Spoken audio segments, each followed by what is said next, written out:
a étudié donc et a obtenu un master en maîtrise de psychologie et counseling avec une spécialisation en thérapie conjugale et familiale. Il prépare actuellement son doctorat. Il est donc pasteur senior dans des églises donc, du district d'Atlanta, plus précisément l'église d'Ebenezer. Pasteur Gracia est marié. Il est marié à Farah. Et Dieu a béni leur union avec le don de 2 enfants, Nathanaël et Pharrell, 9 ans et 12 ans, c'est cela? Yes.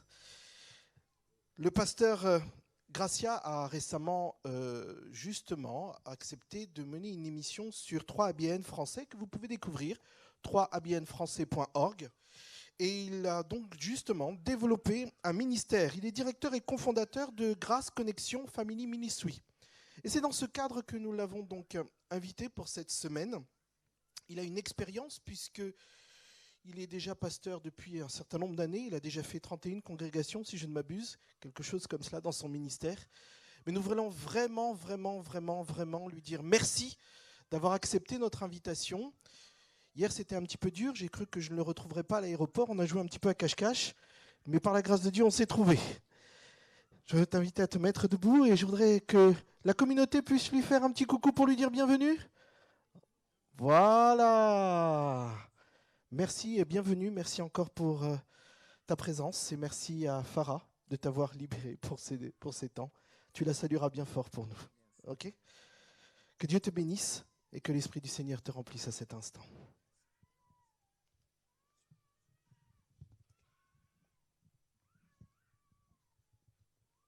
Que la grâce de Dieu soit avec vous tous. Que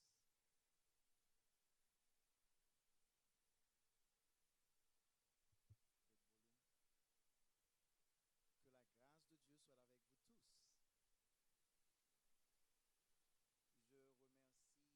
tous. Je remercie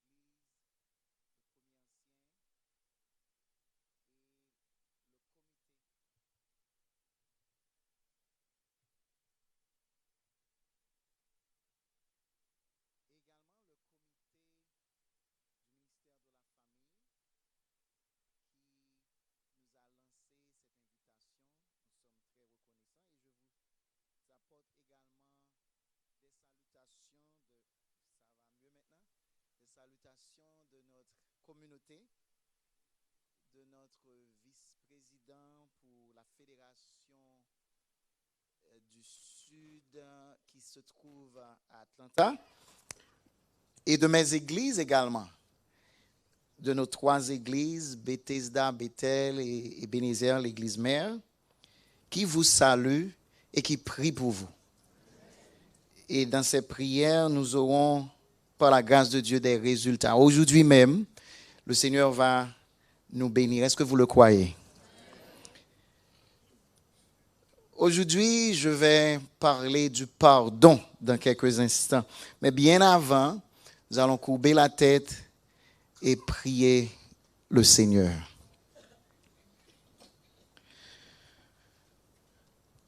Tendre Père céleste, nous avons besoin de toi. Que tu te révèles, que tu nous bénisses, que tu transformes tes enfants.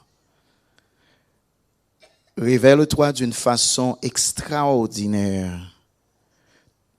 Que tu nous transformes à ton image. Réduis-nous en pardon, en amour. Que nous puissions voir comme tu vois et pardonner comme tu pardonnes. Révèle-toi, Saint-Esprit. Nous avons besoin de toi. Et sauve-nous, sauve les familles, qu'il en soit ainsi. Au nom de Jésus. Amen. J'ai été embarrassé avec un collègue on étudiait ensemble à la Jamaïque et on a été visiter une église blanche, disons, de majorité de personnes qui sont pas noires. Et ce collègue est venu et son introduction, tout comme frère Olivier a fait une très bonne introduction. Merci encore, Elder Olivier.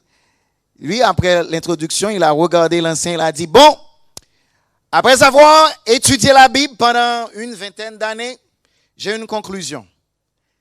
Les Blancs ne vont pas être sauvés. J'étais tellement embarrassé. Et puis je me suis dit, oh mon Dieu. Je commençais à prier. J'ai dit, oh, que l'Esprit de Dieu le saisisse, qu'il change ça. Mais il n'a pas tout à fait changé ça. Il a dit, et j'ai découvert aussi dans mes études, après 20 ans d'études théologiques, que les Noirs non plus ne seront pas sauvés.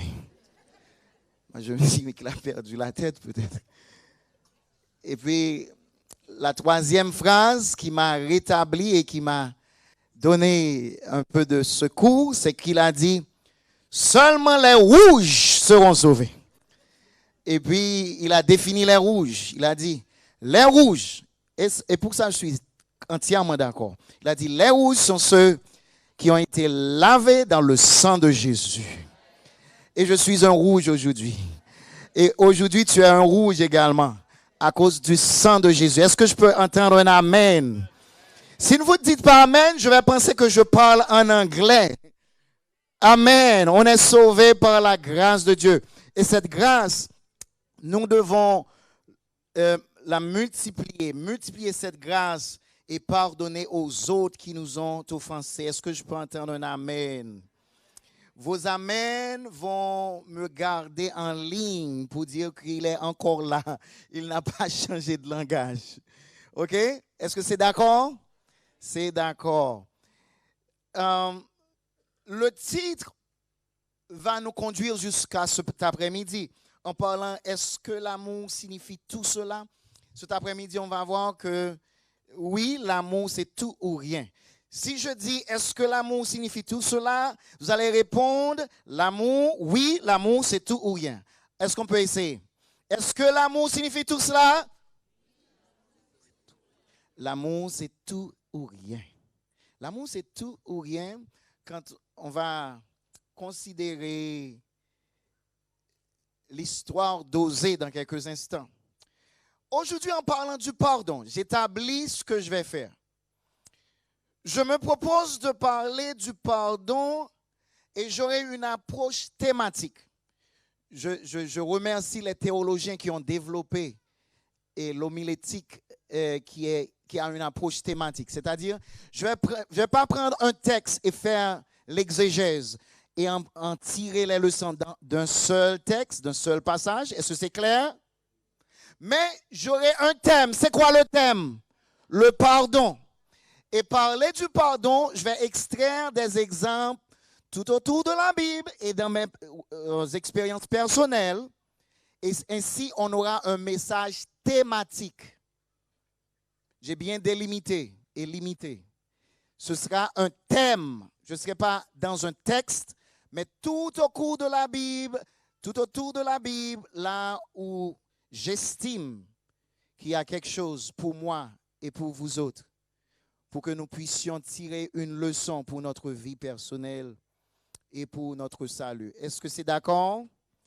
Maintenant,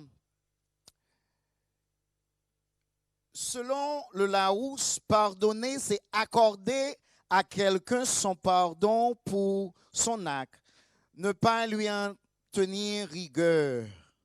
Le pardon est le fait de solliciter l'indulgence de quelqu'un suite à une faute commise.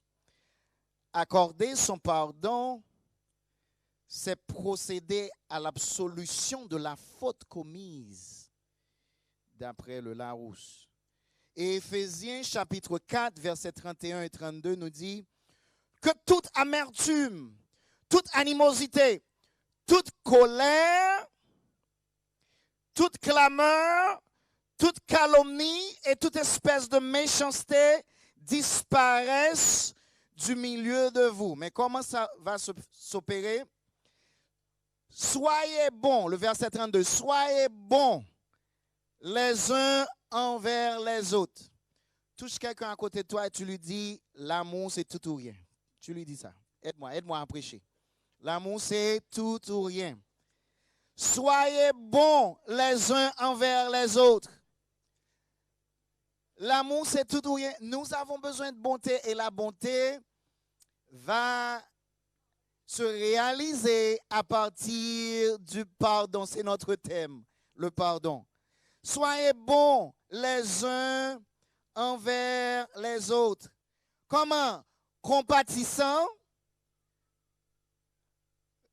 vous pardonnant réciproquement comme Dieu vous a pardonné en Christ. Vous pardonnant réciproquement. Tu peux laisser notre volume là où c'est, s'il te plaît. J'ai toute une semaine. Tu peux laisser, tu peux monter. Merci. Je ne vais plus vous effrayer, ok? Ok. Vous pardonnant réciproquement comme Dieu vous a pardonné en Christ. J'ai quelque chose à annoncer. S'il y a quelqu'un dans l'assemblée qui n'a jamais été offensé par quelqu'un, personne ne t'a offensé dans ta vie, je te demande gentiment de laisser la salle. Parce que ce message, c'est pour ceux qui ont été blessés, abusés, bouleversés, tracassés par des offenses. Maintenant, je vais avoir un autre appel. Est-ce que quelqu'un a été offensé dans sa vie? Oh, frère Olivier, j'ai une audience qui saura entendre l'importance du pardon aujourd'hui. Disons Amen. Amen. Nous avons tous été victimes d'abus sous une forme ou une autre. Des abus physiques, émotionnels, des fois par nos parents. Nos parents nous ont abusés par ignorance. On donne ce qu'on a. On a grandi avec des abus émotionnels. On t'a déjà dit, tu ressembles à ton père et ça ne veut rien dire de bon. Et on t'a promis d'être battu pour des choses. On a eu des abus dans la maison et des fois à l'extérieur. Des trahisons, des déceptions. Et le pire de ces choses, c'est que cela vient de nos proches. Je veux considérer, en faisant de notre pardon un message thématique, j'aimerais considérer Osée chapitre 1er, versets 1 à 3. La parole de l'Éternel qui fut adressée à Osée, fils de Béri, au temps d'Osias, de Jotham, d'Akaz, d'Ézéchias, roi de Juda, et au temps de Jéroboam, fils de Joas, roi d'Israël, la première fois que l'Éternel adressa la parole à Osée. Oh my God! La première fois, un prophète reçoit un message pour la première fois. Les jeunes, est-ce que vous pouvez comprendre le sens de l'humour de Dieu? Le premier message à un prophète, il lui dit, va épouser une prostituée. Laissez-moi voir la main d'un prophète qui allait recevoir un tel devoir. Oh, personne. Parce que peut-être le premier ancien est là, il ne veut pas lever la main. Ce n'était pas une tâche facile d'aller dire à Gomer, hey, pendant que Gomer dansait, et puis c'était là, elle était dans son métier, dansait nue. Et puis il a dit, hey, toi, j'ai à te parler. Puis sa bague à la main, et le Seigneur m'a dit de t'épouser. Est-ce que tu rigoles ou quoi? Non, je suis sérieux. Allons à la maison. Ils ont enfanté un premier enfant, un deuxième, troisième. Maintenant, le pire, c'est qu'après tout cela, elle a encore offensé Osée en retournant chez ses amants. Pas amants. En retournant à son métier. Et maintenant, le signal venait de qui? De Dieu. Combien d'entre vous allaient quand même retourner dans ce mariage? Laissez-moi voir vos mains. Ok, vous êtes très honnête. Frère Olivier, j'aime ton église. Je vous aime tous pour votre honnêteté. Ce serait la fin. Ok, Seigneur, tu m'avais dit de l'épouser. Mais maintenant, elle a décidé de m'abandonner. Tu le vois, Seigneur? Ok. Mais le Seigneur a dit, va, reprends ta femme.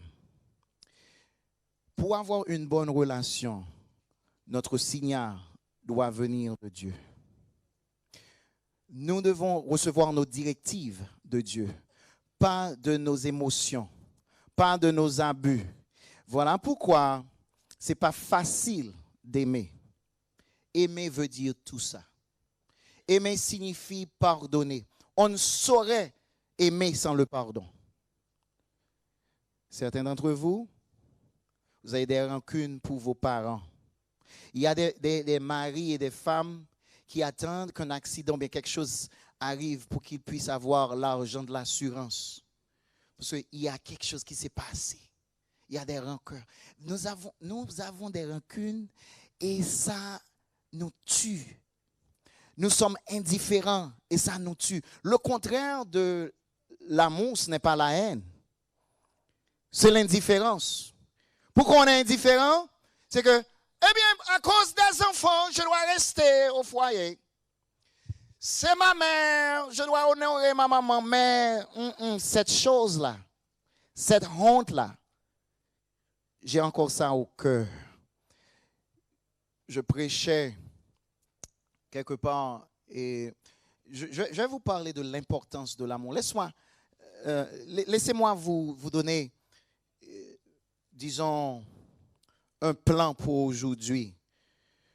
Je vais vous parler de l'importance de l'amour, du pardon. Mais bien avant, je vais définir pour vous comment pardonner. Je vais parler aussi des deux types de pardon qui existent. Et j'aurai aujourd'hui un appel. Un appel à la réconciliation.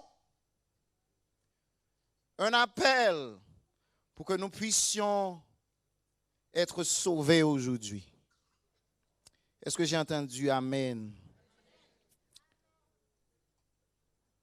Tout en étant des victimes. Je prêchais quelque part et une jeune fille est venue auprès de moi. Elle m'a dit,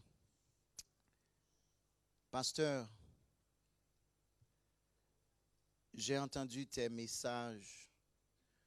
Je veux être baptisée, mais il y a un empêchement. Elle a tout compris. Elle a compris que le sabbat est la vérité, les commandements de Dieu sont encore en vigueur et tout ça.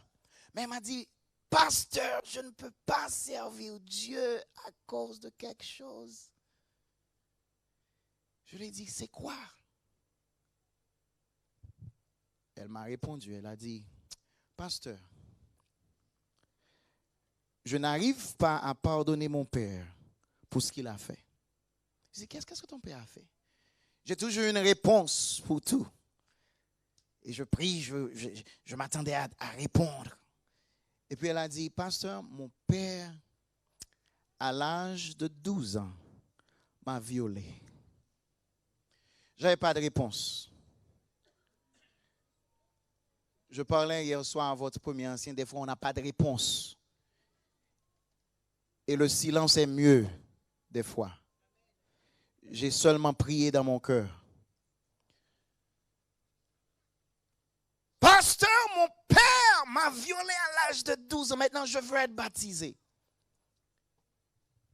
Je parle maintenant de l'importance du pardon. Elle n'a pas voulu le faire.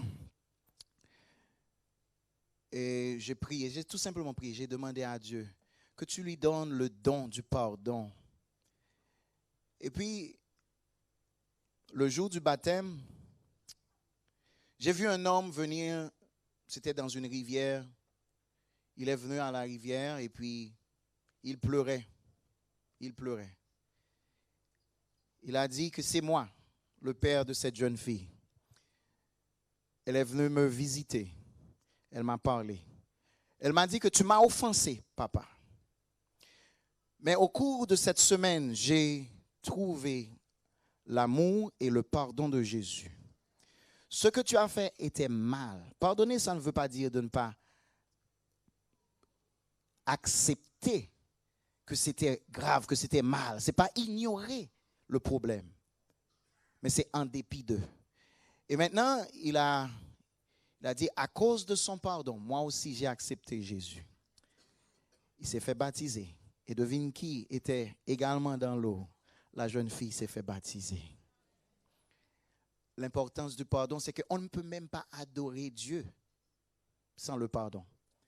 Si on a des rancunes, avec quelqu'un à l'église, contre quelqu'un à l'église, dès que la personne vient, on cesse d'adorer. C'est comme de l'idolâtrie. On dit, regarde, ok, et sa chaussure ne va pas avec sa bourse. Regarde-moi ça. Quel maquillage pour un samedi matin. Ça encore. Et on n'arrive pas à se connecter avec Dieu. Dieu le sait. Le pardon est une condition du salut.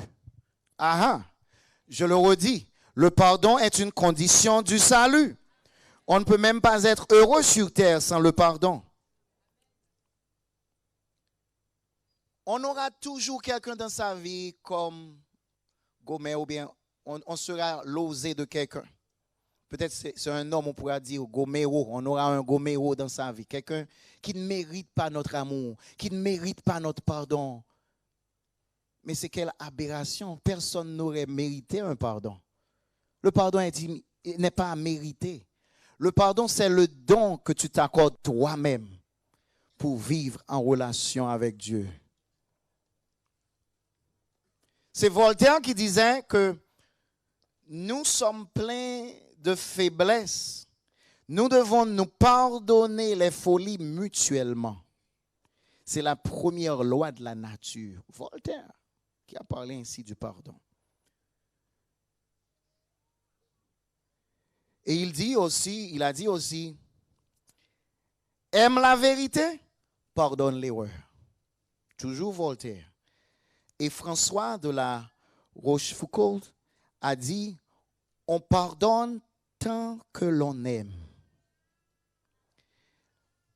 Pardonner, c'est aimer.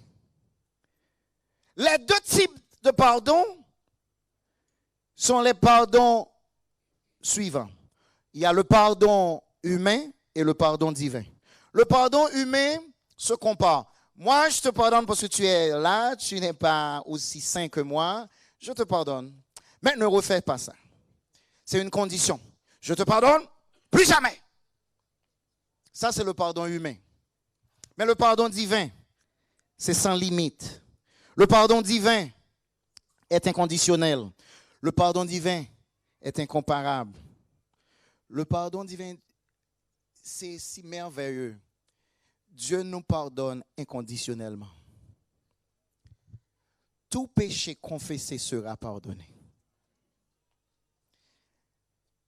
Si tu as la repentance dans le cœur et tu viens à Dieu, quelle que soit cette chose, même cette chose-là,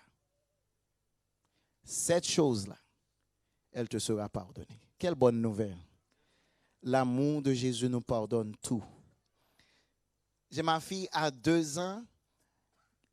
On avait une loi dans la maison, il ne faut pas faire pipi au lit. Et puis, chaque matin, elle se levait et venait m'embrasser. Et un matin, elle était restée au lit, elle pleurait. J'ai dit, mais qu'est-ce qui ne va pas? Tu n'es pas venu m'embrasser. Elle a dit, papi, j'ai fait ce qui est mal. Puis j'ai dit, c'est quoi? Eh bien, papi, j'ai fait pipi. Voilà l'amour divin. Et j'ai su le reconnaître. Comme elle a dit tantôt, en parlant de l'amour, il y a aussi l'amour d'un père. J'ai embrassé ma fille. Elle était mouillée encore. Je l'ai embrassée. C'est ce que Dieu fait. Je lui ai dit, ça va. On va te nettoyer. Ça, c'est le pardon divin également. C'est d'accord, c'est OK. La dernière fois que tu as péché, tu aurais dit, Dieu, OK, si tu me tires de cette histoire-là, je ne vais plus recommencer. Vous savez que Dieu est omniscient, il sait tout. Il savait que tu allais recommencer. Est-ce qu'il t'avait pardonné? Réponds-moi. Est-ce qu'il t'avait pardonné? Il a pardonné. Le pardon de Dieu est inconditionnel. Ce n'est pas une licence pour recommencer parce que tu vas te faire du mal à toi. Le mal a des conséquences. Ce qu'un homme aura semé, il le moissonnera aussi. Mais Dieu nous pardonne et son pardon est inconditionnel. Amen. Il n'y a pas de condition. Mais nous allons voir dans quelques instants, la seule condition est très bizarre. Maintenant, comment pardonner? Nous devons pardonner même si la personne est susceptible de nous faire du mal de nouveau. C'est choquant de le dire. Des fois, nous nous protégeons nous-mêmes. Dieu veut être celui qui est en charge de ta vie. Et je parle surtout de ceux qui sont déjà au foyer. C'est une semaine de famille. Il a fait quelque chose de mal.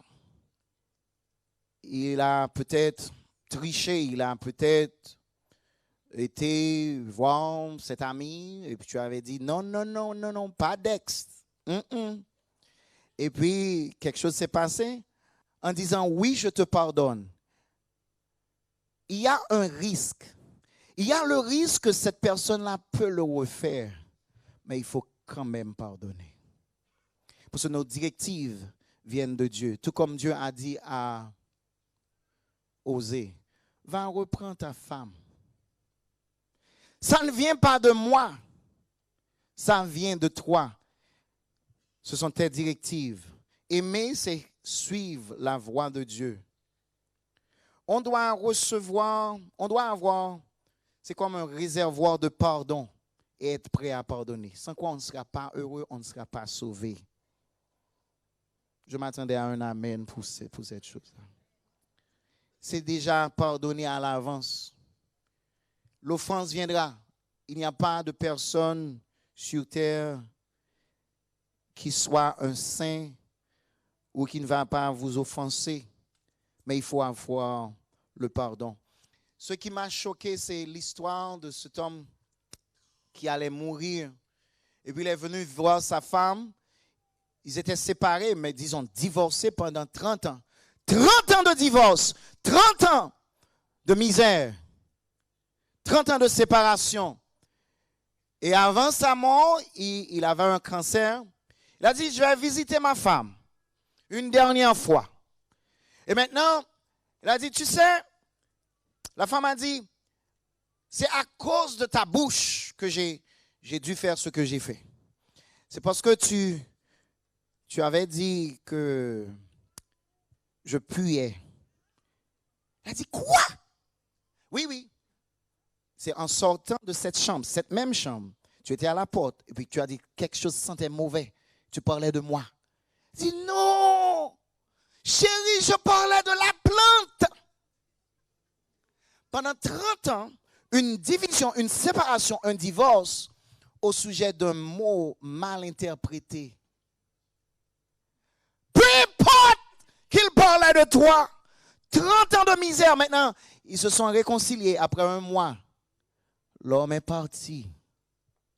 Il est mort. Ils ont gaspillé leur vie à cause des rancunes. Il y a des vies qui se gaspillent maintenant parce que vous ne vivez pas pleinement. Vous n'avez pas la joie que l'amour parfait, l'amour qui dit tout ou rien, réclame. On a le pardon divin et le pardon humain. Nous avons fait la différence, nous avons montré la différence tantôt. J'ai un problème avec le Seigneur ce matin. Est-ce que je peux partager mon problème avec vous?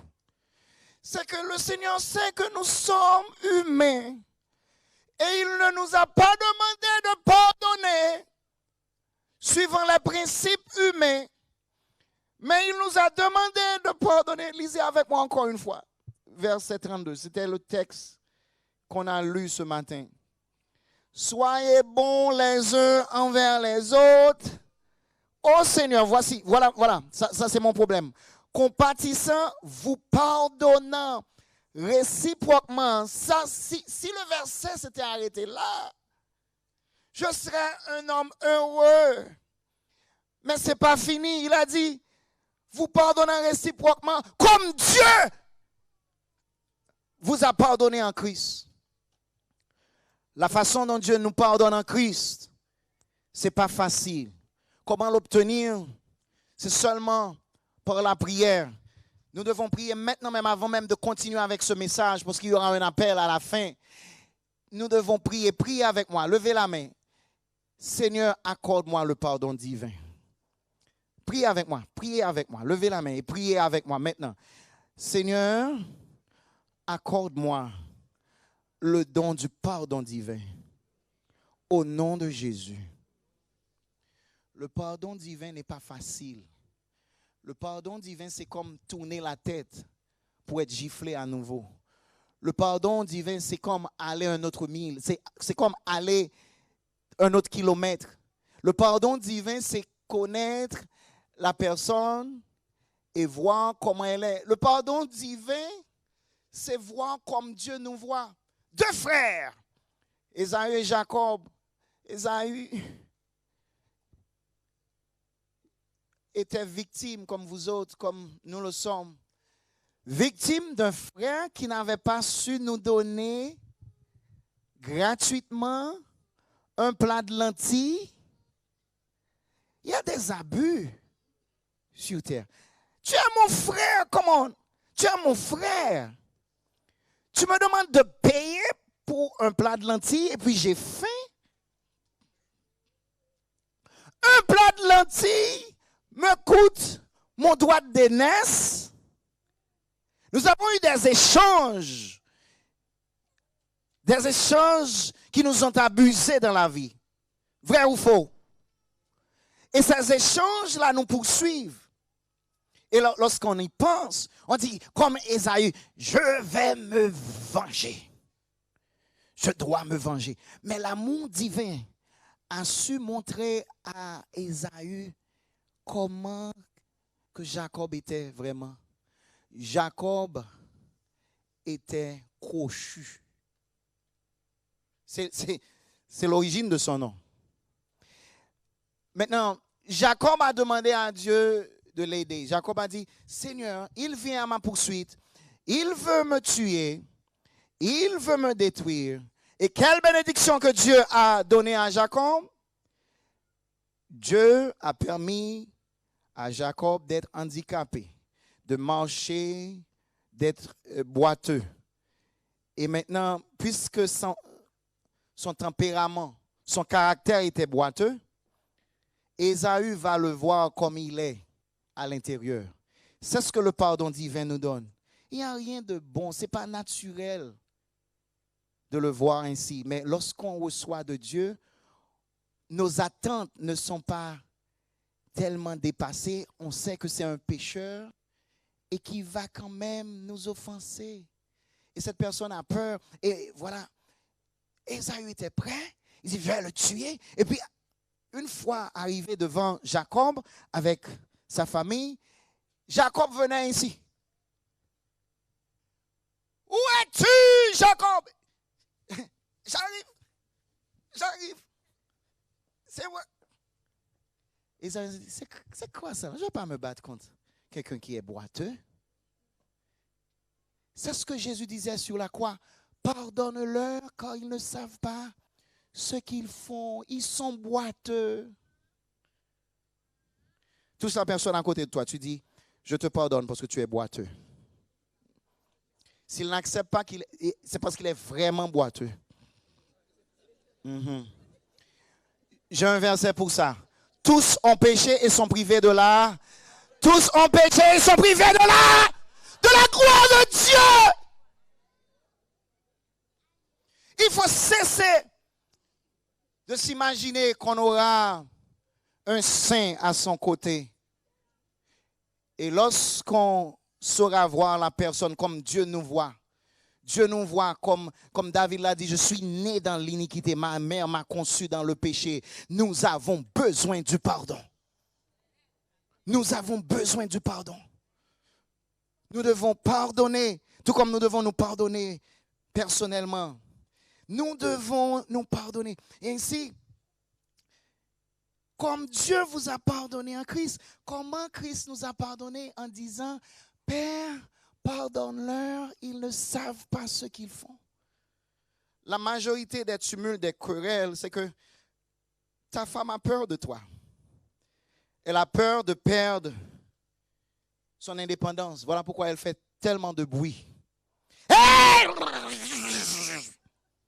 Et toi, tu as peur aussi d'être déshonoré. Tu fais autant de bruit et beaucoup plus. Et puis là, ça continue.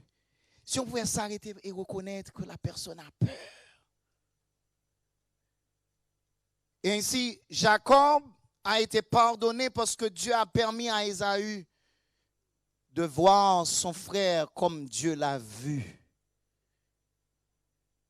Nous sommes tous boiteux. Et nous devons continuer. Dieu ne veut pas que nous laissions ceux qui nous ont offensés. Ça fait partie du pardon divin. Dieu ne nous a pas abandonnés.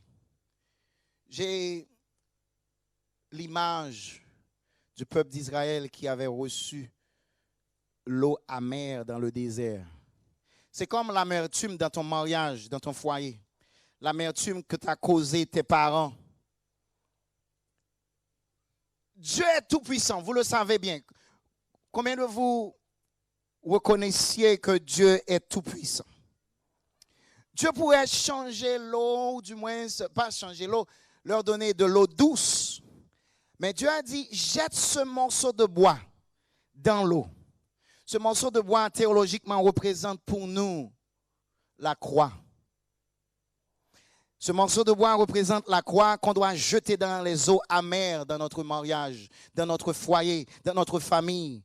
Et il faut boire de cette eau parce que Dieu peut transformer les eaux amères en eau douce. Il ne faut pas aller chercher Suzette ailleurs parce qu'elle parle trop à la maison, ma femme. Eh bien, je vais chercher la tranquillité quelque part d'autre. Non, il faut boire de ces eaux. Mais avant, il faut jeter le morceau de bois. Il faut jeter la croix dans les eaux et les eaux sauront se transformer. Il ne faut pas manger du fruit défendu. Lorsqu'Adam a mordu à ce fruit, quelque chose s'est passé.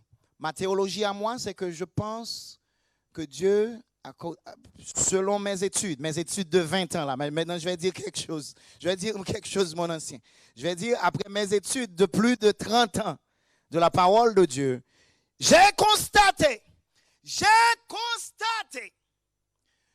que Dieu, c'est à chacun selon ses œuvres.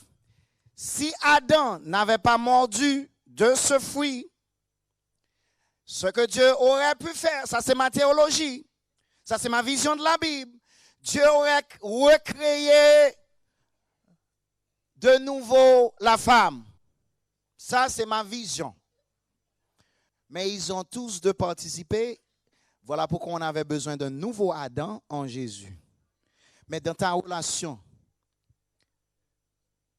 ne va pas mordre ce fruit défendu. Le fruit défendu peut être des querelles. Le fruit défendu, c'est peut-être l'adultère. Le fruit défendu, c'est peut-être des attaques. Le fruit défendu, c'est peut-être une attitude négative. Puisqu'elle le fait, je dois le faire également. Non. Elle le fait, je dois être le deuxième Adam. Le deuxième Adam, lorsque Satan a dit, va mange, tu peux transformer ce rocher en pain. Il a dit, non! Il a dit, je vais pas en prendre. Soyez des seconds Adam dans votre relation. Vous n'avez pas à mordre le fruit défendu. Ainsi, vous allez sauver cette famille. Vous allez sauver le mariage. S'il y a un amen, laisse-moi entendre l'amen. C'est que des fois, nous disons, un œil pour un œil. Jésus a dit, non. C'est plus ça la loi. C'est de préférence tourner la tête. Laissez tout entre les mains de Dieu.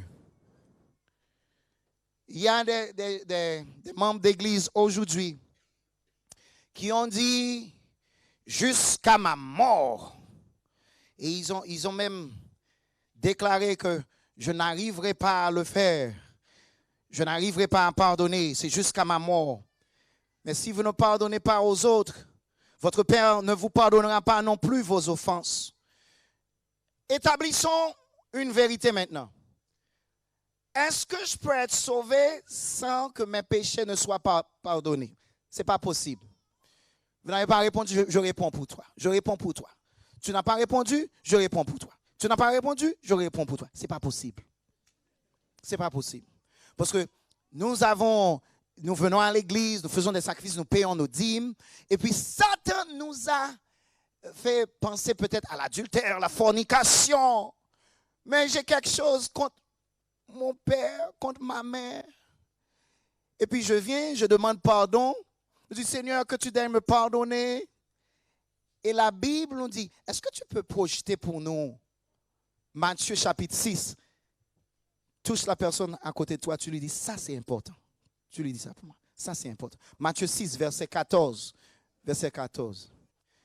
Pour vous laisser éveiller, disons-le notre Père ensemble. Notre Père qui es aux cieux, ensemble, que ton nom soit sanctifié, que ton règne vienne, que ta volonté soit faite sur la terre comme au ciel. Donne-nous aujourd'hui notre pain quotidien, ensemble. Pardonne-nous nos offenses comme nous pardonnons. Si c'est ainsi, vous êtes tous perdus. À ceux qui nous ont offensés. C'est ce que vous dites dans vos prières, comme nous pardonnons à ceux qui nous ont offensés. Si c'est vrai, vous êtes en problème. Maintenant, Jésus a dit, dans ce même péricope, Jésus a dit, si vous pardonnez aux hommes leurs offenses, votre Père céleste vous pardonnera aussi. La seule condition au pardon. Oh God. Cette femme-là, qui a un fils, le seul fils, elle avait un fils unique, c'est passé à Atlanta. Et puis un autre jeune, comme dit les Français, un petit jeune là, après une altercation, a décidé de le tuer. Maintenant, le jeune homme était en prison. 2 mois dans la prison. La mère est venue. La mère a dit, tu dois sortir de la prison. Parce que j'avais seulement un fils.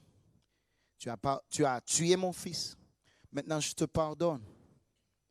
Tu dois sortir. Je t'adopte. Tu seras mon fils. Et je vais t'aimer comme je l'ai aimé. Ça, c'est le pardon. Ton mari ne t'a pas encore tué. Il faut laisser aller le pardon.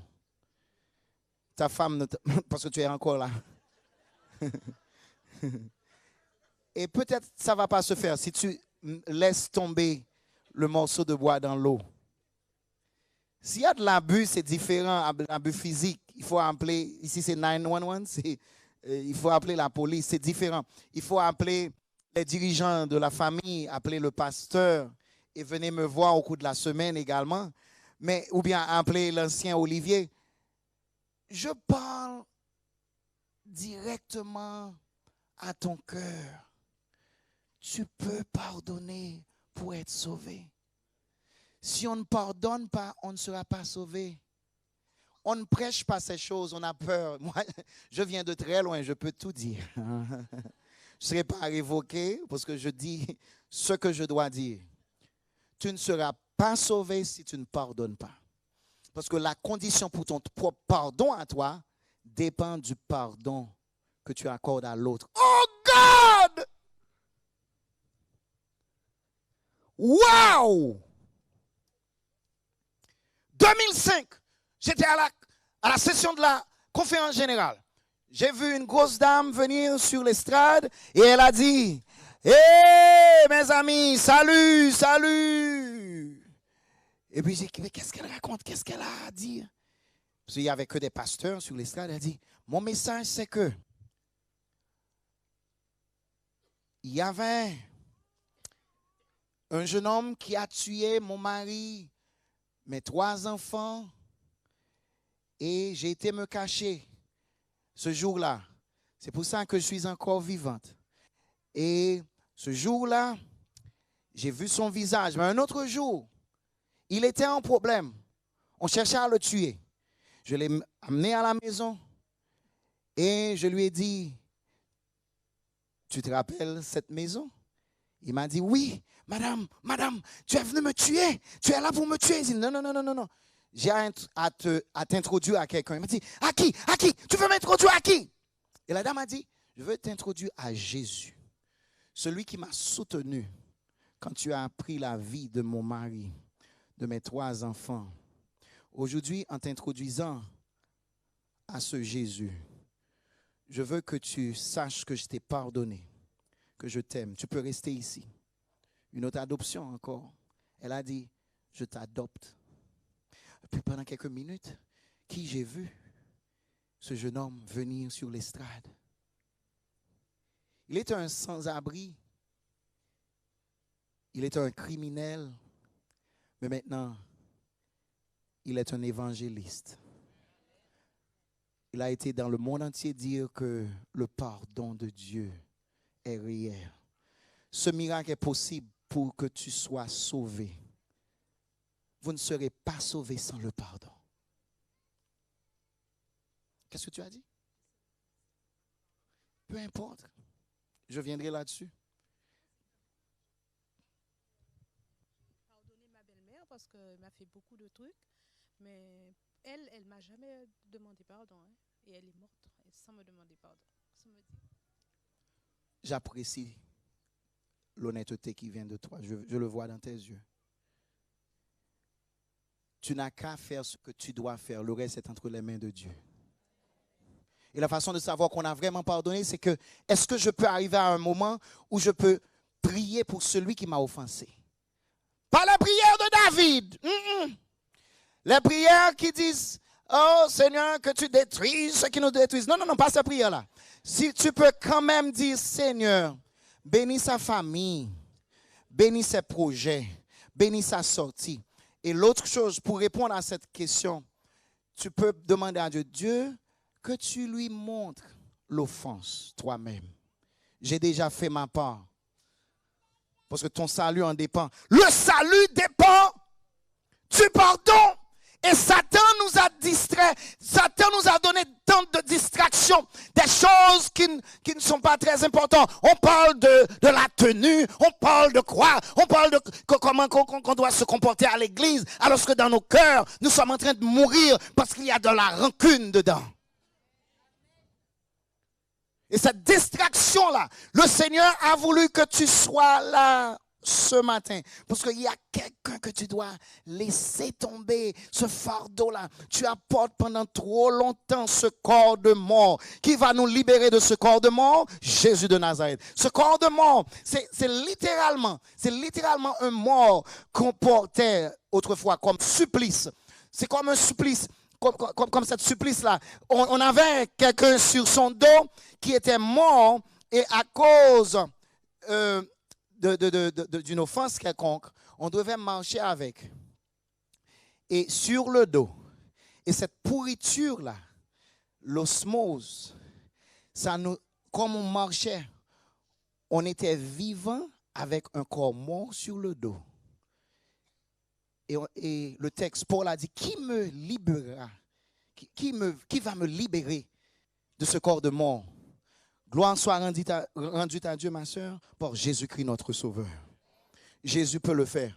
Tu dois enlever ce corps de mort de ton dos et être libre. Libre pour dire merci, Jésus. Libre pour vivre heureux. Libre pour être dans la présence de Dieu. Libre pour adorer en esprit et en vérité. Le temps est venu pour que les vrais adorateurs puissent adorer comment? En esprit et en vérité. Nous avons la vérité. Notre esprit est abattu.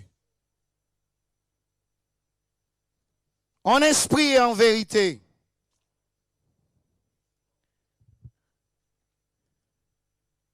Combien de fois il faut pardonner? Matthieu 18, verset 21. C'est très important. Alors Pierre s'approchant de lui et dit, Seigneur, combien de fois donnerai-je à mon frère lorsqu'il péchera contre moi? Sera-ce jusqu'à 7 fois? Il a répondu, 60 fois 7 fois. C'est 490 fois par jour. Jésus a voulu nous donner l'exemple du pardon divin. C'est sans limite. C'est sans limite, le pardon divin. C'est sans limite. Si je ne pardonne pas, je ne serai pas pardonné, eh bien, je vais pardonner. Amen. Je vais pardonner parce que je dois être sauvé. Pas à cause de toi, je vais rater mon ciel. Et d'ailleurs, le pardon, c'est pas quelque chose qu'on n'offre pas parce que la personne est empoisonnée. Et puis, si je garde les rancunes, c'est comme si je bois du poison et puis toi, tu vas mourir. Non, non, non, non. C'est un cadeau qu'on se donne à soi-même. Il y a cette belle-mère qui était comme, en anglais, on dit mother-in-law. Mais elle n'était pas un mother-in-law, elle était comme une monster-in-law.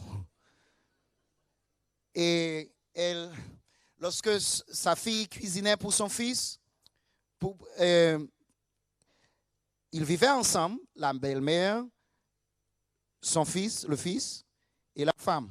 Mais c'était l'enfer pour la jeune femme. Si elle cuisinait, elle disait, c'est pas à mon goût là, mon fils ne va pas aimer. Et puis c'était très difficile. Elle était comme cette monstre. Et pendant des années, cette jeune fille-là ne pouvait pas enfanter. Après 8 ans, tout était bien avec son corps. Elle a été voir des médecins, tout était bien. Elle a été voir des psychologues. Et un jour, elle a visité un psychologue chrétien, comme les psychologues de Connexion de grâce, Grace Connection, qui a ouvert ses yeux pour lui dire que qu'est-ce qui se passe à la maison? Il dit, oh, ma belle-mère.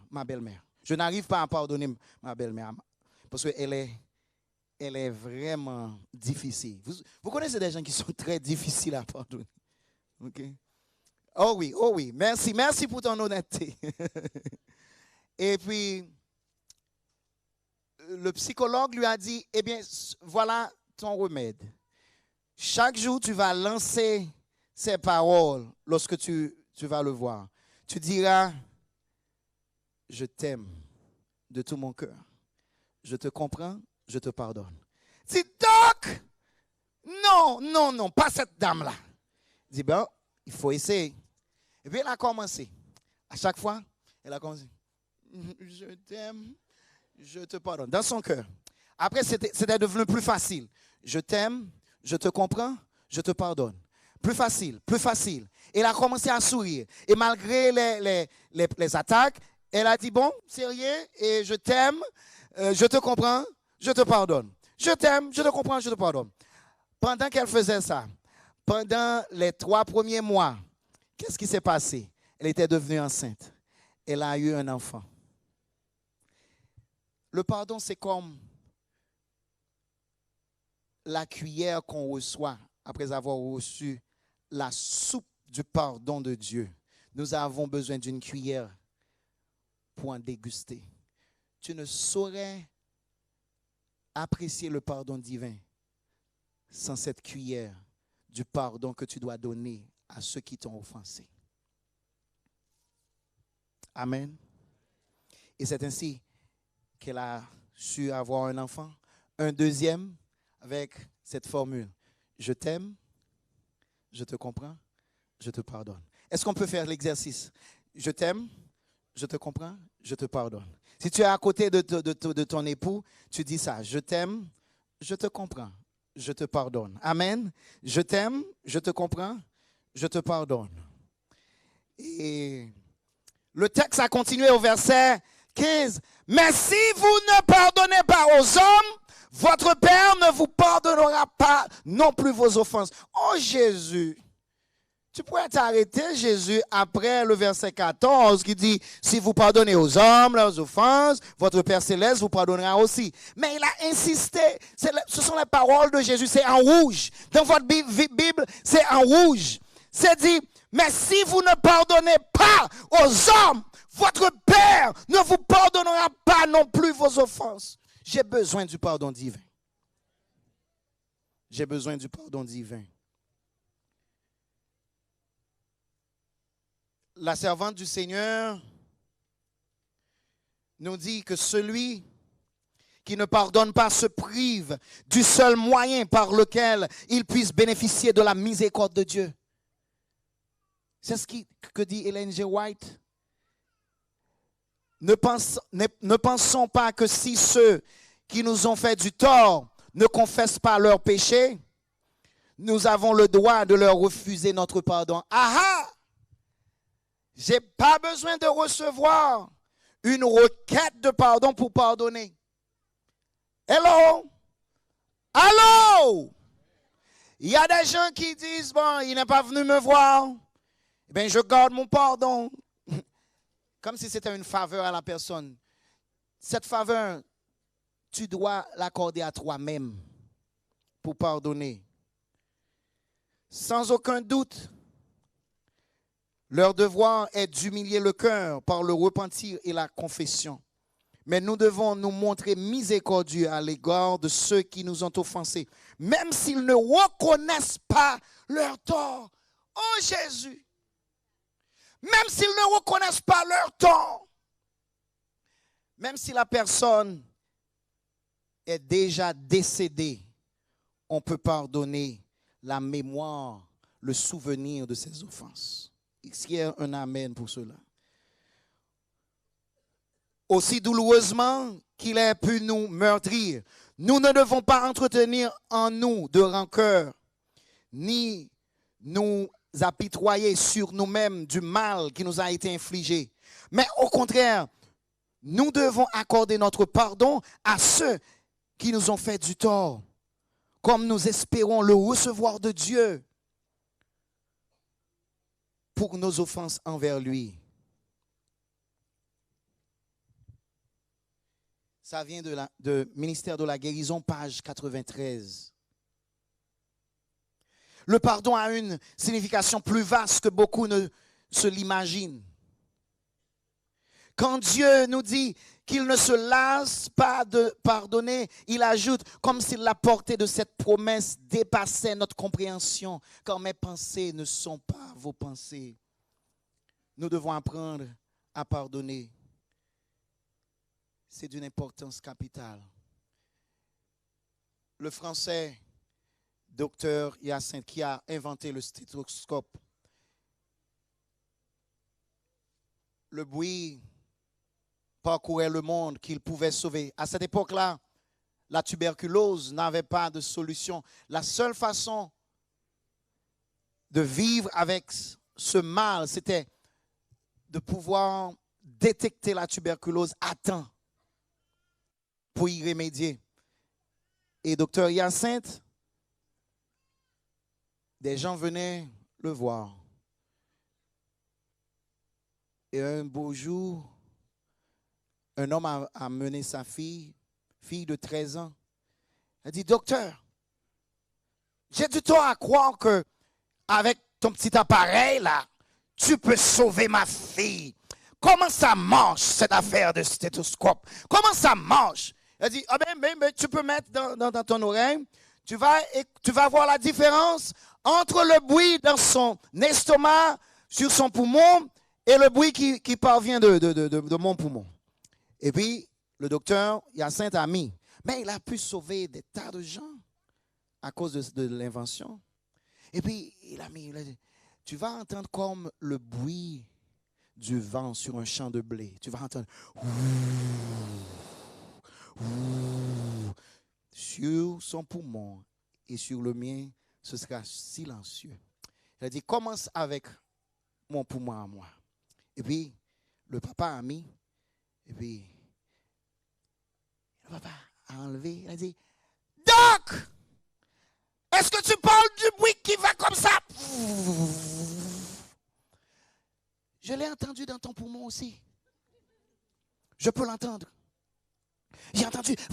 Et puis, pour la première fois, il s'est analysé lui-même. Il a découvert qu'il était atteint de la tuberculose. Après 4 semaines, c'était trop tard. Il est mort de la tuberculose. Des fois, nous prenons du temps pour analyser les autres, pour dire ce qui ne va pas avec les autres. Et on ne s'analyse pas. À moins qu'il y ait... Nous devons nous analyser à la lumière du Saint-Esprit. Et ce matin, la lumière du Saint-Esprit nous dit qu'il faut tout laisser tomber, qu'il faut pardonner aux autres. Et il faut se pardonner soi-même. En pardonnant, ça c'est la voie du salut. Il n'y aura pas de foyer heureux. Il n'y aura pas de mariage heureux sans le pardon. Mais ce matin, ton salut est en jeu. Et des fois, nous analysons les autres. Comme Dr. Hyacinthe, nous sauvons les autres. Nous portons des jugements pour leur mariage, ce qu'ils devraient faire. Et même dans le foyer, nous disons, ah, c'est ta faute.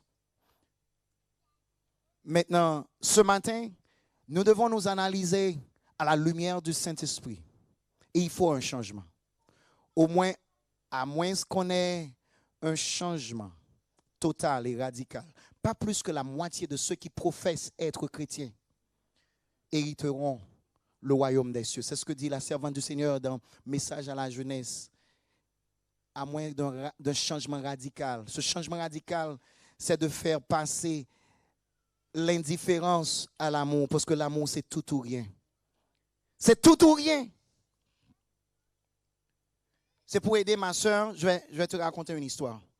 Au cours de mon ministère à la Jamaïque, j'ai été prêché sur ce même sermon. Et à la fin du sermon, quelqu'un est venu me dire, Pasteur, j'ai un problème. Je ne serai pas dans le ciel parce que je n'arrive pas à pardonner mon père. Pourquoi? Et puis il m'a dit, c'est parce que mon père là, il battait mon frère tellement. Mon frère avait 19 ans. Et mon frère a pris la fuite. Depuis lors, on ne l'a jamais revu. On n'a jamais revu mon frère. Mon père est mort, mais je veux être sauvé, pasteur. Qu'est-ce que je dois faire? On s'est mis à genoux. Je lui ai dit, il faut pardonner le souvenir de l'offense. On a prié. On a pleuré. Après, il a dit, je me sens délivré, pasteur. Je sens qu'un fardeau est sorti sur mon dos. Je sens que je suis sauvé, pasteur. Et maintenant, de retour à la maison, je me suis dit, mais tu as délivré cet homme. Qu'en est-il de toi et de ton père? J'ai dit au Saint-Esprit, Saint-Esprit, laisse-moi faire mon travail, ok? N'interviens pas. Il a dit, ton père, avez-vous eu cette pensée? Ça ne me dit rien de mal ni rien de bon, je suis neutre. Dieu ne veut pas de neutralité. Il m'a dit, est-ce que tu peux répéter dans ton cœur que tu aimes ton papa? Il dit, ah, Saint-Esprit, tu vas un peu trop loin. Premièrement, je n'ai jamais appelé l'homme papa parce que il y a eu un divorce. Voilà pourquoi j'ai commencé ce ministère. Le divorce s'est opéré tandis que j'étais encore au ventre. Il a laissé ma mère. Je ne l'ai pas connu. Je l'ai vu à 10 ans. C'était tout. À 10 ans et l'autre fois, c'était après mon mariage. J'ai dit, Saint-Esprit, laisse tomber, ok? Parce qu'il a dit de dire, je t'aime, papa. J'ai toujours dit, je veux rien de mal, mais ça m'importe peu. Ça, c'est de l'indifférence. Et le Seigneur m'a dit en ce jour-là, de dire dans mon cœur, je t'aime, papa. J'ai commencé à pleurer dans le bus. On rentrait à la maison après le séminaire. Et puis, avec beaucoup d'efforts, j'ai dit dans mon cœur, je t'aime, et j'ai cité son nom. Le Saint-Esprit a dit non, tu dois dire papa. J'ai recommencé, j'ai repris. C'était une lutte. C'était pas facile. J'ai pleuré et j'ai dit, ok, je t'aime, papa. Arrivé à la maison, après 4 minutes. Combien de minutes? 4 minutes. Le téléphone a sonné. Qui est-ce qui était au bout de la ligne? Mon père. Après 20 ans de silence, sa première parole, ça me fait chaud au cœur de te parler, mon fils. Un homme qui avait dit que je ne suis pas son fils. Mon cœur, il me fait chaud au cœur de te parler, mon fils. À ce moment-là, j'ai réalisé que le ministère de la réconciliation est d'importance capitale pour Jésus. Au dernier jour, Dieu va pousser le cœur des pères vers les enfants. Et sans cette réconciliation-là, sans ce que nous appelons le pardon. Et maintenant, j'ai voulu être un homme, je n'ai pas pleuré pendant qu'il me parlait, mais après avoir raccroché, j'ai dit, Seigneur, tu as voulu que j'accorde un pardon complet. Dieu ne veut pas de cette indifférence, il veut que ce soit tout ou rien. Tout ou rien. Et en dernier lieu, vous devez aussi vous pardonner vous-même. Nous avons des gens ici, vous avez pardonné aux autres, mais il y a quelque chose. L'avortement, tu ne t'es pas pardonné. À chaque fois que tu vois un bébé, tu refuses de te pardonner. Cette chose qui s'est passée, tu ne veux pas te pardonner. Jésus te dit, il n'y a rien, rien au monde qui puisse te séparer de son amour. Il t'aime tel que tu es. Tu peux te pardonner. Et depuis lors, lorsque je vais au Canada, je ne m'annonce même pas. Il est toujours dans l'assemblée, il est fier. Lorsque je présente mon père, il est là, il est dans l'assemblée. Est-ce que tu peux te mettre debout? Et j'ai été libéré. Est-ce qu'il y a quelqu'un qui veut être libéré ce matin au nom de Jésus, pour l'amour de Jésus? Lève la main. Amen, amen. Béni soit l'Éternel. Toutes les mains devaient être levées au nom de Jésus. Disons amen. Amen. Pour finir, cette dame n'arrivait pas à se pardonner. Et un de ces jours, tandis qu'elle était dans une rencontre à Hawaï, elle a dit, OK, je vais finalement me pardonner. Il y a ce copain-là qui me parlait depuis 8 ans, a voulu m'épouser, je vais l'appeler. Je vais appeler New York. Et elle a appelé New York. Elle a dit, chérie, elle a laissé, parce que le temps était différent. Elle a laissé un message. Elle a dit, chérie, arrivé à New York, je vais t'épouser. Je me suis pardonné moi-même parce que son problème à elle, c'était, elle a dit qu'elle a trop de mauvaises circonstances, elle ne s'est pas pardonnée et que des choses pénibles sont passées dans sa vie. Et ce jour-là, elle a dit, je te pardonne. Mais quel jour c'était? C'était 2001 et c'était le 11 septembre. Et où est-ce qu'il se trouvait? Au Twin Tower. Et il a envoyé le voicemail, un message. Et qu'est-ce qu'il a dit? Il a dit, chérie, merci pour ce cadeau. Tu as finalement accepté mon amour, tu as finalement accepté de vivre. Mais maintenant même, je suis en train de mourir. Il y a eu l'attaque et mon building est en train de s'écrouler.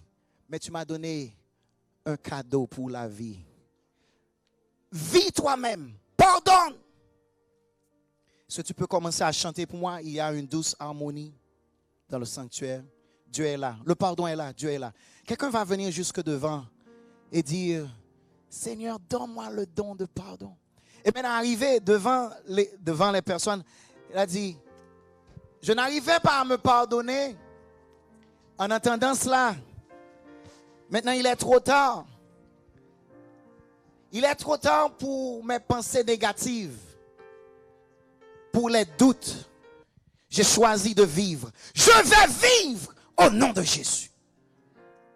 Quelqu'un aujourd'hui doit choisir de vivre au nom de Jésus. En dépit des circonstances.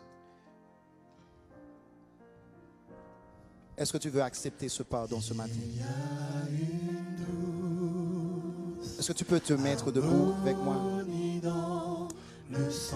pour expérimenter le pardon divin? Mets-toi debout. Maintenant ce matin, puisque tu es déjà debout, il y a quelqu'un dans l'assemblée à qui tu n'as pas su exprimer tout ton amour. Tu aimes cette personne un peu plus que tu l'as exprimé dans le passé. Je te demande d'aller trouver cette personne là où elle est. Et viens sur l'autel. Et nous allons finir par une prière ensemble. Une prière d'amour. L'amour est tout ou rien. C'est peut-être ton enfant, c'est peut-être ta femme, c'est peut-être ton mari. Je veux prier avec quelqu'un qui a voulu toujours exprimer un peu plus. Mais les circonstances ne l'ont pas permis. Maintenant, tu veux dire à cette personne, je t'aime. Beaucoup plus que j'ai su l'exprimer. La foi sans les œuvres est morte. Vous avez compris le message d'aujourd'hui. Je veux voir premièrement les maris et les femmes qui veulent dire je t'aime un peu plus que je l'ai exprimé. Et l'expression publique est vraiment grande. J'attends. Et je ne vais pas finir. Je t'attends. Va chercher ta femme. Si elle a toqué de toi, tu dis ah ben allons-y. Allons prier. Pour que Dieu puisse consolider par le pardon divin. Mais oui, venez. Il t'invite. Après ce message, il t'invite. Oui, je vois les pleurs, mais il t'a invité. Disons amen. Quelqu'un d'autre doit faire la même chose. Il t'invite. Il est là. Le salut est personnel. Ça, c'est un couple. Mais qu'en est-il de toi? Tu as quelque chose d'autre à exprimer. Va chercher quelqu'un.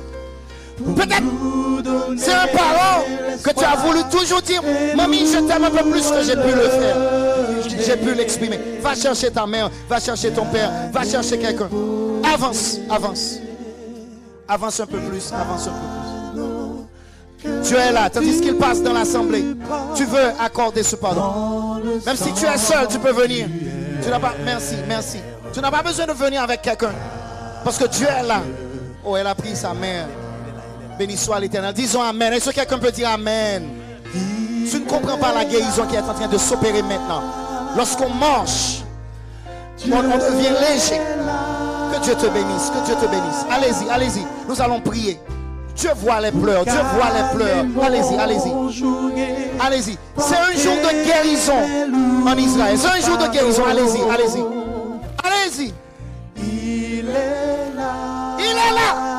Jetez le fardeau avec moi. Je veux prier avec toi. Je veux prier pour que tu sois léger. C'est le temps de l'approbation. Enlevez ces fardeaux. Au nom de Jésus. Quelqu'un d'autre doit s'y rendre. Viens déposer les fardeaux que tu portes. Parce que Dieu est là. Dieu est là. Tu peux le faire. Nous devons être sauvés. L'harmonie, c'est le pardon. L'harmonie, c'est l'amour. Et l'amour est tout ou rien. Si j'ai pu le faire moi-même, tu peux le faire aussi.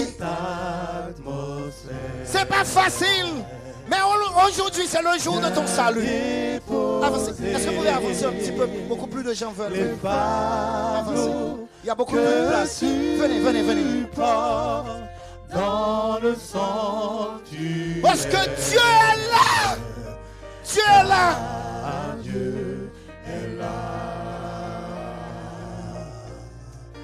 Il est là. Oui, il est là. Avancez. Dieu est là. C'est le chemin de la croix. C'est le chemin de la guérison. C'est le chemin de la guérison. Venez. Calmez mon joug, portez le fardeau. Laisse-la pleurer. C'est la guérison. Alléluia. Je vais venir tout près d'elle. Excusez-moi. C'est cette guérison. Laissez-moi passer. Laissez-moi passer.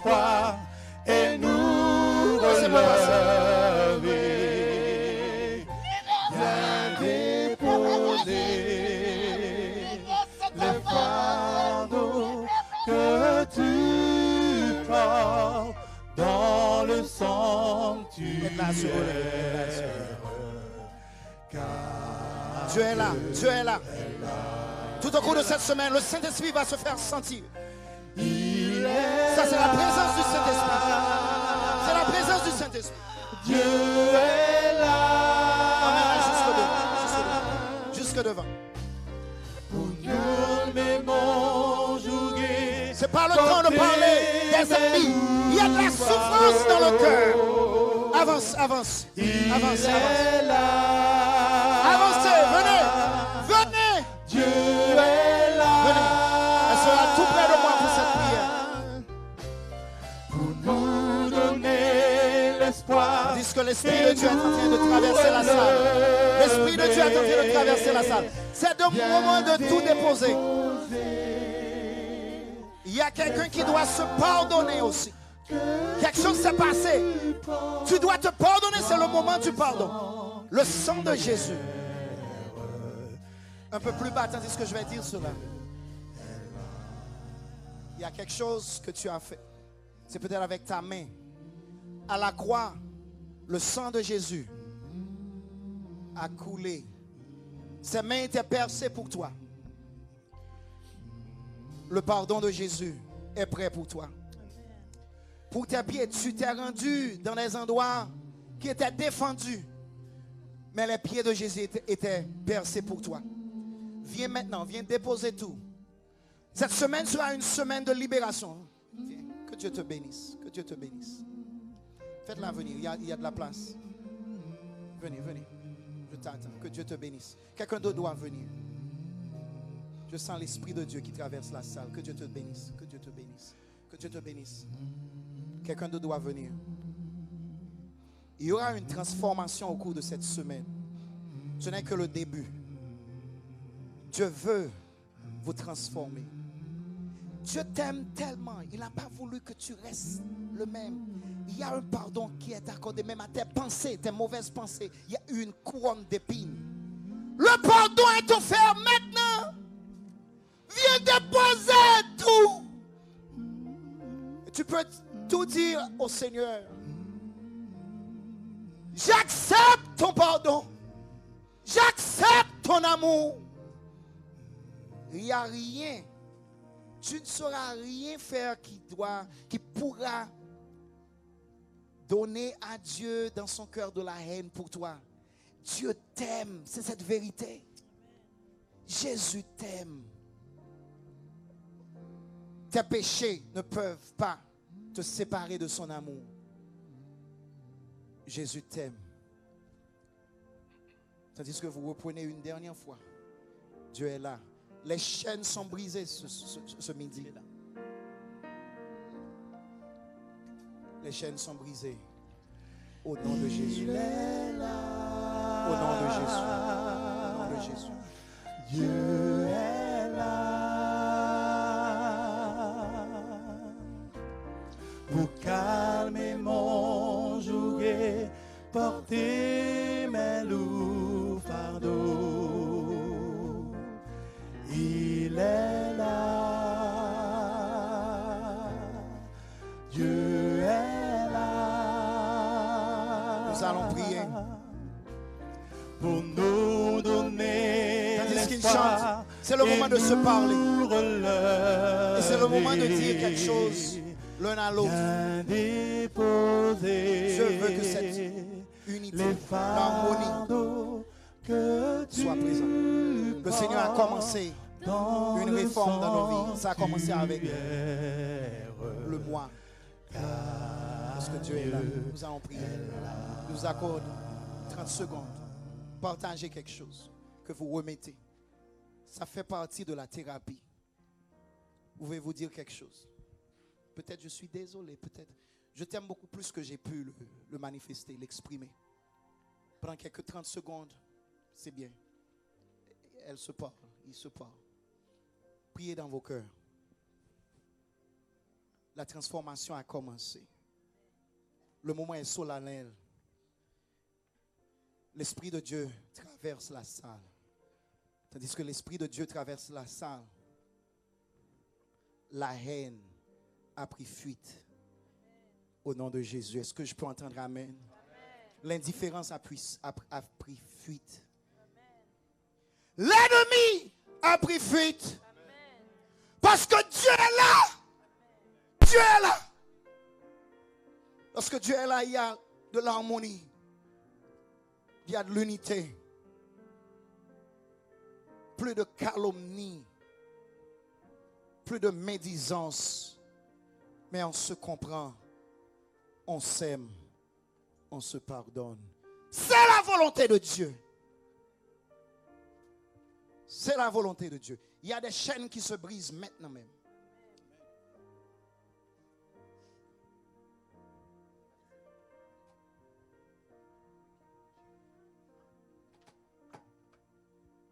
Les chaînes vont se briser maintenant même.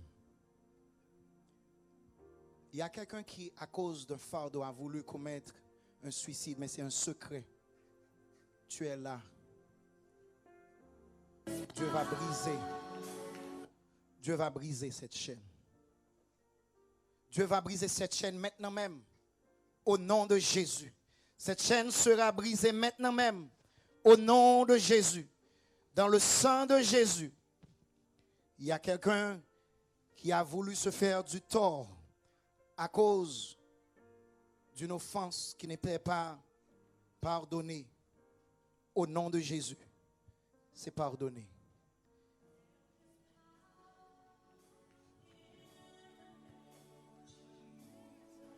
There is power in the name of Jesus. Il va briser les chaînes.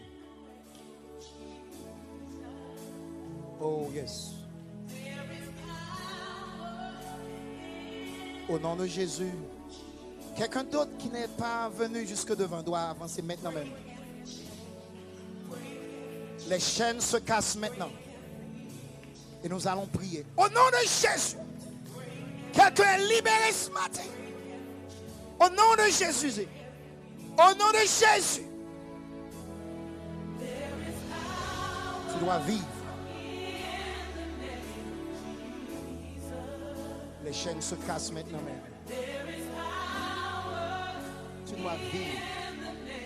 Il y a quelqu'un qui seulement existait à cause de ses fardeaux. Et aujourd'hui, tu auras la vie en abondance. Au nom de Jésus. Au nom de Jésus. Prie pour nous. Pour que ces chaînes se brisent. Que nous puissions être libérés pour aimer et vivre comme Dieu l'a voulu. La réforme a commencé au nom de Jésus.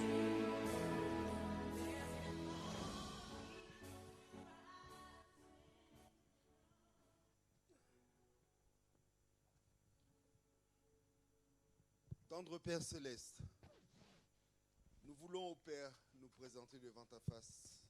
Ne nous cache pas ta face. Nous voulons exprimer que tu es un Dieu vivant et nous avons la preuve aujourd'hui de la manifestation de ton pouvoir. Notre communauté a tant souffert des années durant, les uns avec les autres, se cachant mutuellement des secrets qui sont devenus des fardeaux trop lourds à porter. Ô Seigneur, tu nous as promis que ton fardeau est léger, de déposer tout à tes pieds. Et aujourd'hui, par le sacrifice que tu as opéré sur la croix du Calvaire, tu veux nous accorder ce pardon. Tu veux accorder le pardon à chacun d'entre nous, à moi le premier, Père Céleste.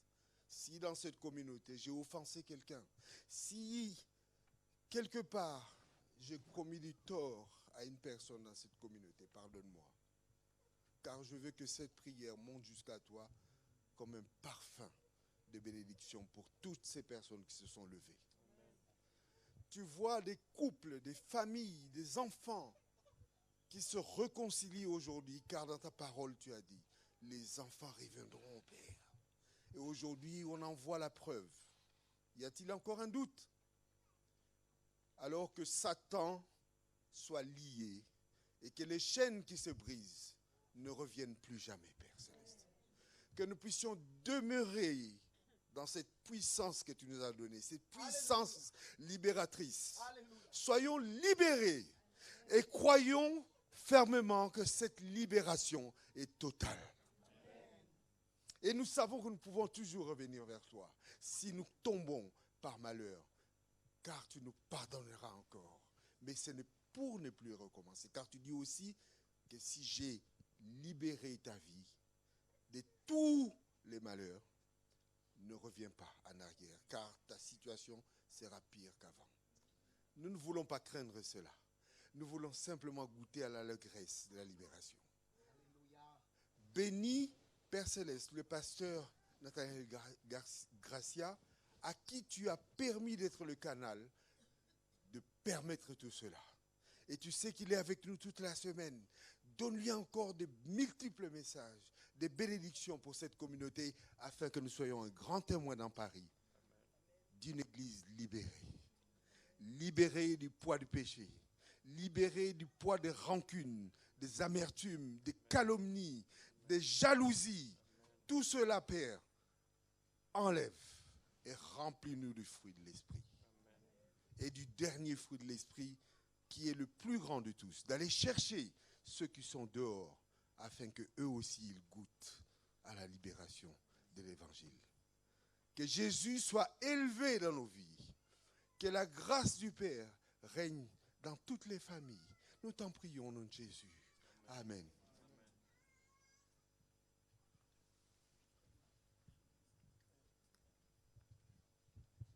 Que Dieu vous bénisse. Nous vous attendons cet après-midi et au cours de la semaine. Et la libération se continue. La libération continue. Que Dieu vous bénisse. Et le ciel sourit à cause de votre décision. Que Dieu vous bénisse tous. Que l'Éternel te bénisse et te protège. Je vous invite à vous tenir debout. Que l'Éternel te regarde avec beauté et qu'il te fasse grâce et qu'il te fasse grâce. Que l'Éternel veille sur toi et t'accorde sa paix. Que l'Éternel te bénisse et te protège. Que l'Éternel te regarde avec bonté et qu'il te fasse grâce et qu'il te fasse grâce. Que l'Éternel veille sur toi et t'accorde la paix et qu'il te fasse grâce et qu'il te fasse grâce. Que l'Éternel veille sur toi et t'accorde sa paix.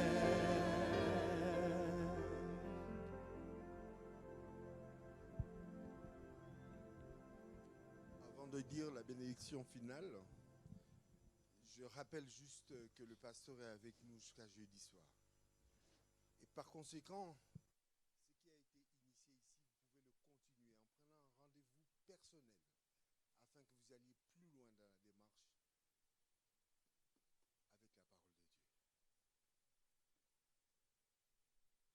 parole de Dieu. Le Dieu qui s'est manifesté aujourd'hui, c'est le Dieu des orphelins, des défenseurs de veuves,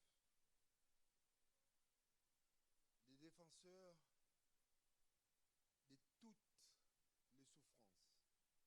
Il est là avec nous chaque jour. Dieu donne une famille à ceux qui étaient abandonnés aujourd'hui ou à ceux qui se sont abandonnés. Dieu ouvre les portes d'une grande réconciliation. Recevons la bénédiction du Seigneur. Excusez-moi.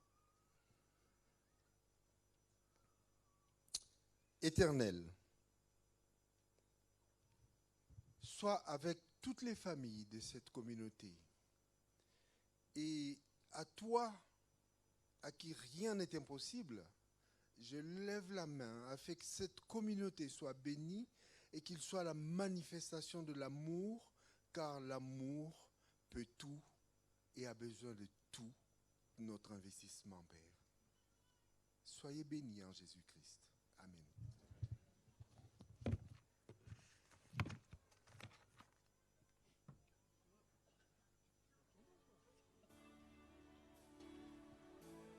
Nous vous souhaitons un excellent midi de sabbat.